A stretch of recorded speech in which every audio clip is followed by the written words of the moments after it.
It's 1:31 p.m. Let's get down to business.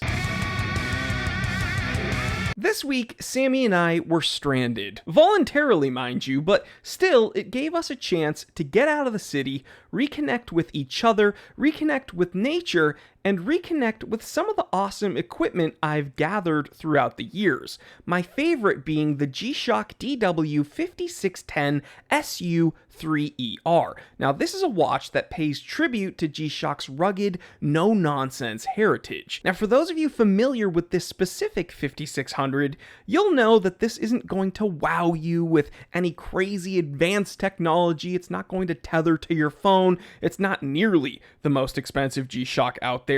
It's affordable, it's cool, and it's reliable. Now, the first thing you'll notice about this one specifically is that it has that kind of olive drab, forest green resin case, which is different from many other typical black G-Shocks. It's rugged, a bit tactical, it's not overly loud, but it still has some presence on your wrist, and the color choice is great in that it fits like an outdoorsy environment, but it also doesn't look out of place out and about around the city. Pretty much wherever you choose to wear a 5600, it would feel at home as long as you're not at like a black tie event. Now, G-Shock aficionados out there will appreciate the kind of square shape. It's almost a nod to the original DW5000C model from the 1980s. It's iconic, dare I say timeless, easy watch to wear, very easy watch to read. Now, this specific one does have a negative display, so if you're not in ideal lighting, you might have to rely on that backlight. Now let's talk resilience. Okay, this is probably the best part about a G-Shock. We were camping, I was throwing on equipment, taking off equipment, putting it in the truck, pulling it out of the truck, and the last thing I wanted was to wear a watch that I would kick myself if I scuffed or scraped or scratched.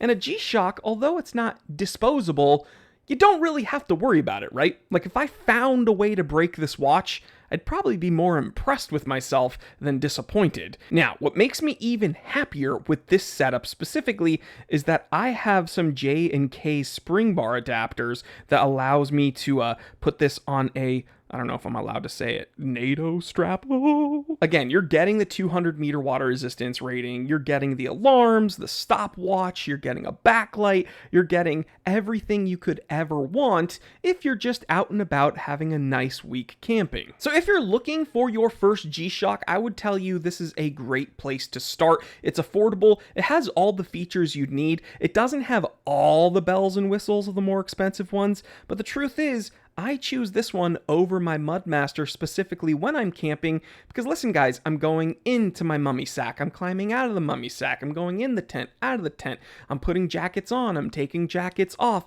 and I don't want this big honkin' G-Shock on my wrist that I have to take off every time I put a new layer of clothing on.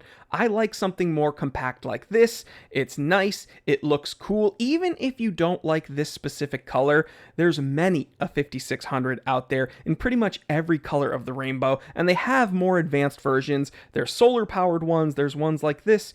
You name it, they got it. Let me know what's your favorite DW5600 series G-Shock, and maybe I can get one in my hot little hands and review that. But anyway, I hope you enjoyed this little tribute to one of my favorite G-Shocks out there.